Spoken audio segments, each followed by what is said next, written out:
আসসালামু আলাইকুম রহমতুল্লাহি ওবারাকাতুহু। প্রিয় সত্যকথন চ্যানেলের শ্রোতা বন্ধুরা, আশা করি আল্লাহ পাকের অশেষ মেহেরবানিতে আপনারা সকলে ভালো আছেন।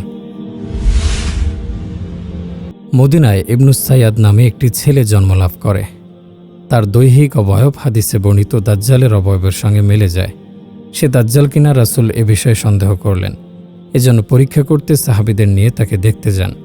প্রথমে ইবনুস সাইয়াদ সংক্রান্ত হাদিসটি দেখুন। ইবনে ওমর রাদিয়াল্লাহু আনহু বর্ণনা করেন, একবার ওমর রাদিয়াল্লাহু আনহুকে সঙ্গে নিয়ে রাসূল ইবনুস সাইয়াদের খবর নিতে যান। গিয়ে দেখেন সে ছোট বালকদের সঙ্গে ধনী মুগালার দুর্গের কাছে খেলাধুলা করছে। সে সময় তার বয়স 15 ছুঁই। অজান্তেই পেছনে গিয়ে নবীজি তার পিঠে মৃদু আঘাত করেন। ইবনু সাইয়াদকে নবীজি বললেন, তুমি কি মানো যে আমি হলাম আল্লাহর রাসূল? ইবনু সাইয়াদ নবীজির দিকে তাকিয়ে বলে, আমি আপনাকে মূর্খদের নবী মনে করি। তারপর সে পাল্টা নবীজিকে বলতে লাগলো, আপনি কি মানেন যে আমি আল্লাহর রাসূল? নবীজি প্রত্যাখ্যানের সুরে বললেন, আমি আল্লাহ ও তার রাসূলগণের প্রতি ঈমান আনলাম। বললেন, স্বপ্নে তুই কি দেখিস? সে বলে, কখনো সত্যবাদী আবার কখনো মিথ্যাবাদী দেখি। নবীজি বললেন, তোর বিষয়টি তো বড় মনে হচ্ছে। আচ্ছা, অন্তরে তোর জন্য একটি কথা লুকিয়েছি, বলতো সেটা কি? সে বলল, ধোঁয়া। নবীজি বললেন, দূরে সর, নির্ধারিত সময়ের আগে তুই কিছুই করতে পারবি না।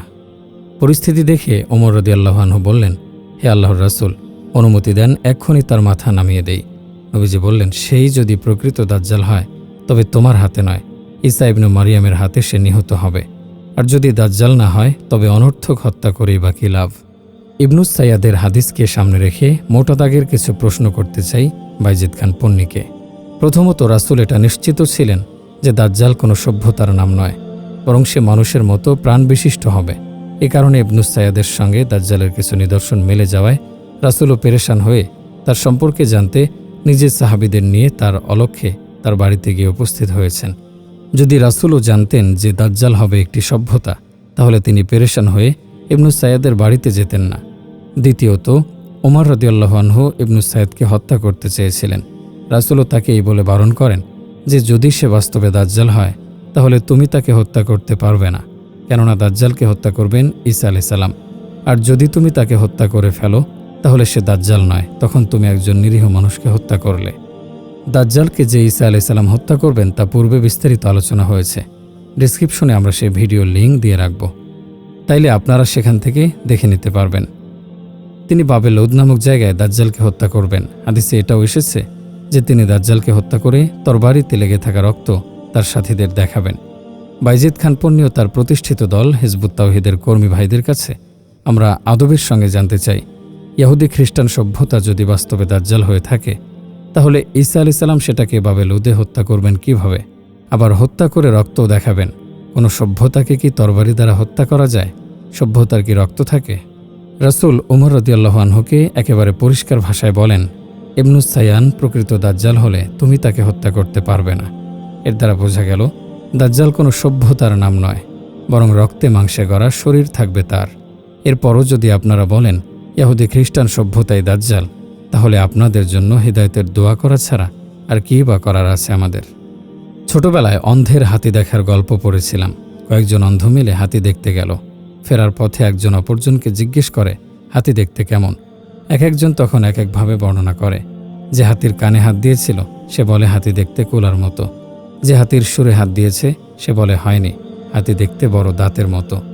যে হাতির পায়ে হাত দিয়েছিল সে বলে তোদের কারোটা হয়নি, হাতি দেখতে কলা গাছের মতো। আসলে তাদের কারোরই হাতির বর্ণনা পরিপূর্ণ হয়নি, কারণ হাতি দেখতে চোখের প্রয়োজন, সে চোখ তাদের নেই। এজন্য তাদের প্রত্যেকেই হাতির যে অঙ্গে হাত দিয়েছে সেটাকেই মনে করেছে পরিপূর্ণ হাতি। সে তার ধারণা অনুযায়ী হাতির বর্ণনা দিয়েছে।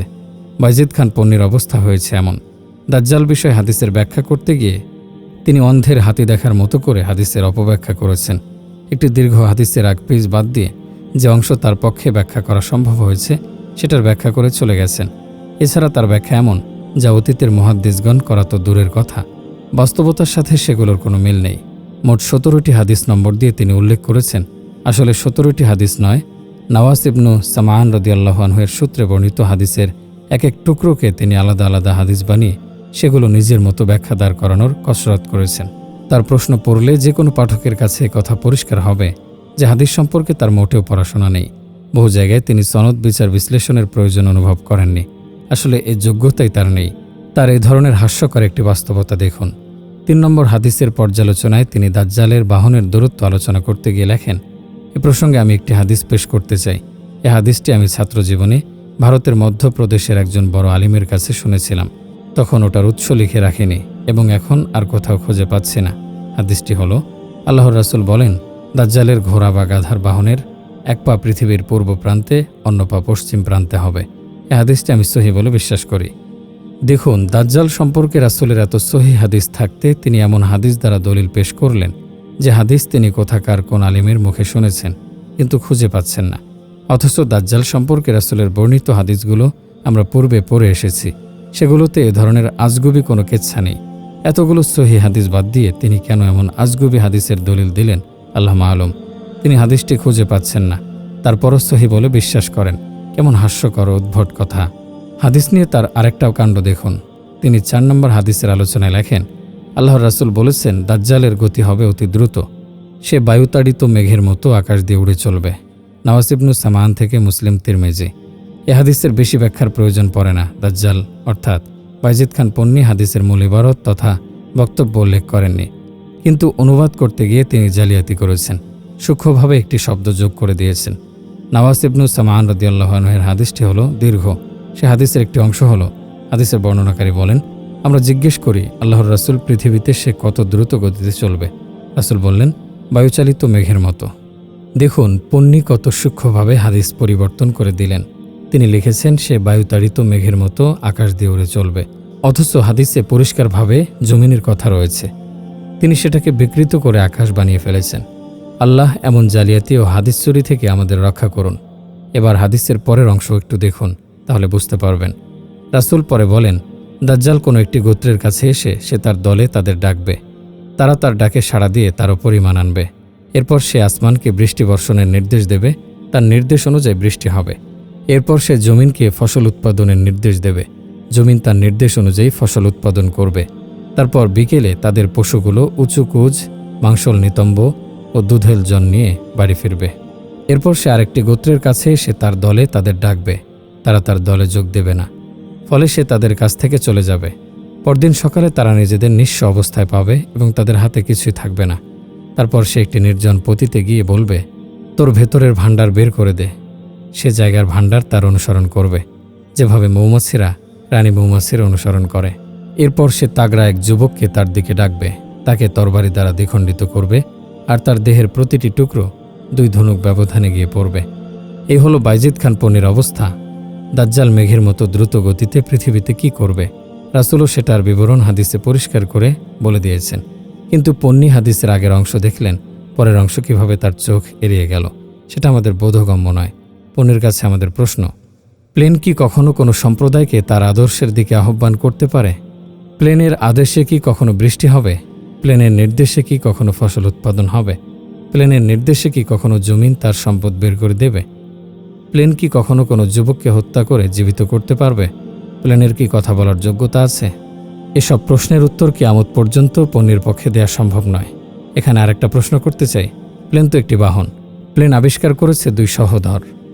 তারা হলো অরভেল, জন্ম 19 আগস্ট 1871, মৃত্যু 30 জানুয়ারি 1948, ও উইলবার, জন্ম 16 এপ্রিল 1867, মৃত্যু 30 মে 1912। দুজন ছিল আমেরিকান। নওয়াস ইবনু সামান রাদিয়াল্লাহু আনহু-এর হাদিস দ্বারা যদি উদ্দেশ্য হয় বর্তমানে প্লেন, তাহলে প্লেনের জনককে আপনি কি বলবেন? দাজ্জালের নিদর্শনের জনক? তাহলে মূল দাজ্জাল তো তারা 2 জন, কারণ তারা নিদর্শন সৃষ্টি করতে সক্ষম হয়েছে। হাদিসে রাসূলও বোঝাতে চাইলেন কি, আর সেটাকে কোথায় নিয়ে গেলেন পন্নী? অন্ধরা তো হাতি দেখে হাতির একটি অংশ চিনতে পেরেছে, কিন্তু বাইজিদ খান পন্নীকে আপনি কি বলবেন? তিনি তো বাস্তবতা থেকে হাজার হাজার মাইল দূরে চলে গেছেন। আল্লাহ আমাদের এ ধরনের বিভ্রান্তি থেকে রক্ষা করুন। নওয়াস ইবনু সামানের বর্ণিত হাদিসের অংশ উল্লেখ করে বাইজিদ খান পন্নী নিজস্ব একটি ব্যাখ্যা করেছেন। প্রথমে তার বক্তব্য দেখুন। আল্লাহর রাসূল বলেছেন, দাজ্জালের আদেশে আকাশ থেকে বৃষ্টি বর্ষণ হবে। নওয়াস ইবনু সামান থেকে মুসলিম তিরমিজি। বর্তমান ইহুদি খ্রিস্টান সভ্যতার বৈজ্ঞানিক প্রযুক্তি আকাশে হালকা মেঘের ওপর এরোপ্লেন দিয়ে রাসায়নিক পদার্থ ছিটিয়ে বৃষ্টি বর্ষণ করতে পারে, একথা তথ্যভিত্তিক প্রত্যেক লোকই জানেন। পৃথিবীর বিভিন্ন স্থানে ওই প্রক্রিয়ায় কৃষিকাজের জন্য বৃষ্টি নামানো হচ্ছে। সন্দেহ হলে যে কোনো আবহাওয়া বিজ্ঞানীর বা কৃষিবিদদের কাছ থেকে জেনে নিতে পারেন। পন্নী এখানে নওয়াস ইবনু সামানের হাদিসের একটি অংশ উল্লেখ করেছেন, সেটাকে তিনি আলাদা একটি হাদিস বানিয়ে ফেলেছেন। এখানেও তিনি পুরো বাক্য উল্লেখ করেননি। নওয়াস ইবনু সামানের হাদিসের এ অংশ হল, দাজ্জাল একটি সম্প্রদায়ের কাছে আসবে, এসে তাদের দাওয়াত দেবে, তারা তার ডাকে সাড়া দিয়ে তার উপর ঈমান আনবে। এরপর সে আসমানকে বৃষ্টি বর্ষণের নির্দেশ দেবে, তার নির্দেশ অনুযায়ী বৃষ্টি হবে। বিজ্ঞানীরা তো বিভিন্ন পদ্ধতিতে কৃত্রিম বৃষ্টি বর্ষণ করান, তাদের নির্দেশে তো কখনো আকাশ থেকে সরাসরি বৃষ্টি বর্ষণ হবে না। আর দাজ্জাল কৃত্রিম উপায়ে বৃষ্টি বর্ষণ করবে এ কথা তো হাদিসে নেই। পন্নী কোথা থেকে আবিষ্কার করলেন আল্লাহ মালুম। এরপর তিনি নওয়াস ইবনু সামান রাদিয়াল্লাহু আনহু এর হাদিসের আরেকটি টুকরো উল্লেখ করেছেন। প্রথমে তার বক্তব্য দেখুন। তিনি লেখেন, হাদিস নং 6, আল্লাহর রাসূল বলেছেন, দাজ্জালের গরু, হাতি, মহিষ, বকরি, ভেড়া, মেষ ইত্যাদি বড় আকারের হবে এবং সেগুলোর স্তন বড় বড় হবে, যা থেকে প্রচুর পরিমাণে দুধ হবে। নওয়াস ইবনু সামান থেকে মুসলিম তিরমিজি। তথ্য অভিজ্ঞ প্রতিটি লোকই জানেন যে ইউরোপ আমেরিকার অর্থাৎ পাশ্চাত্য জগতের অর্থাৎ গরু, মহিষ, বকরি, ভেড়া ইত্যাদি প্রাণীর আকার বাকি দুনিয়ার ওইসব গৃহপালিত পশুর চেয়ে অনেক বড়। কোনোটা একেবারে দ্বিগুণ এবং এগুলো প্রাচ্যের পশুগুলির চেয়ে 4-5 গুণ বেশি দুধ দেয়। দুটোই তারা সম্ভব করেছে বৈজ্ঞানিক প্রযুক্তি কাজে লাগিয়ে। এটা হলো বাইজিদ খান পন্নীর বক্তব্য। এবার দেখুন মূল হাদিসের বক্তব্য। রাসূল দাজ্জালের আলোচনার এক পর্যায়ে পৃথিবীতে তার ত্রাস সৃষ্টির আলোচনা করতে গিয়ে বলেন, তারপর দাজ্জাল কোনো একটি গোত্রের কাছে এসে সে তার দলে তাদের ডাকবে, তারা তার ডাকে সাড়া দিয়ে তার উপর ঈমান আনবে। এরপর সে আসমানকে বৃষ্টি বর্ষণের নির্দেশ দেবে, তার নির্দেশ অনুযায়ী বৃষ্টি হবে। এরপর সে জমিনকে ফসল উৎপাদনের নির্দেশ দেবে, জমিন তার নির্দেশ অনুযায়ী ফসল উৎপাদন করবে। তারপর বিকেলে তাদের পশুগুলো উঁচু কুজ, মাংসল নিতম্ব ও দুধাল স্তন নিয়ে বাড়ি ফিরবে। এটি হলো নওয়াস ইবনু সামানের সূত্রে বর্ণিত দীর্ঘ হাদিসের একটি অংশ। দাজ্জাল একটি সম্প্রদায়কে দাওয়াত দেবে, তারা তার দাওয়াত কবুল করবে। দাওয়াত কবুল করার কারণে বিকেলে তাদের পশু উঁচু কুজ, মাংসল নিতম্ব ও দুধেল স্তন নিয়ে বাড়ি ফিরবে। হাদিসে দাজ্জালের পশুর কথা বলা হয়নি, বরং ওই সম্প্রদায়ের পশুর কথা হয়েছে, যারা দাজ্জালের দাওয়াত কবুল করে তার উপর ঈমান আনবে। তাদের পশু সকালে স্বাভাবিকভাবেই চারণভূমিতে যাবে, বিকেলে উঁচু কুজ, মাংসল নিতম্ব ও দুধেল স্তন নিয়ে বাড়ি ফিরবে। কিন্তু পন্নী বললেন, হাদিসে এসেছে দাজ্জালের গরু, বকরি ইত্যাদি বড় আকারে হবে এবং সেগুলোর স্তন মোটা হবে। এখানে তিনি সূক্ষ্মভাবে হাদিসের মূল বক্তব্য বদলে দিয়েছেন, অথবা তিনি আরবি ভাষা ঠিকমতো জানেন না। দ্বিতীয়ত তিনি বলেছেন, আমেরিকা তথা পাশ্চাত্য এলাকার পশুগুলো অন্যান্য এলাকার পশু থেকে বড় এবং তাদের স্তনগুলো মোটা হয়। তার বক্তব্য থেকে বোঝা গেল সেই এলাকার প্রত্যেক পশুই বড় মোটা স্তনের হয়, চাই সে পশুর মালিক মুসলমান হোক অথবা কাফের। অথচ রাসূল পরিষ্কার বলেছেন, প্রত্যেকের পশু এমন হবে না, কেবল তাদের পশু বিকেলে বড় ও দুধ ভর্তি মোটা স্তনের অধিকারী হয়ে ঘরে ফিরবে, যারা দাজ্জালের উপর ঈমান এনেছে। বাইজিদ খান পন্নীর বক্তব্য রাসূলের বক্তব্যের একেবারে বিপরীত। তিনি হাদিসকে পুরোপুরি উল্টে দিলেন। প্রিয় দর্শক, আপনারা চাইলে আমরা খুব শীঘ্রই তৃতীয় পর্ব নিয়ে হাজির হব ইনশাআল্লাহ। তাই আপনাদের মতামত অবশ্যই কমেন্ট করে জানিয়ে যাবেন।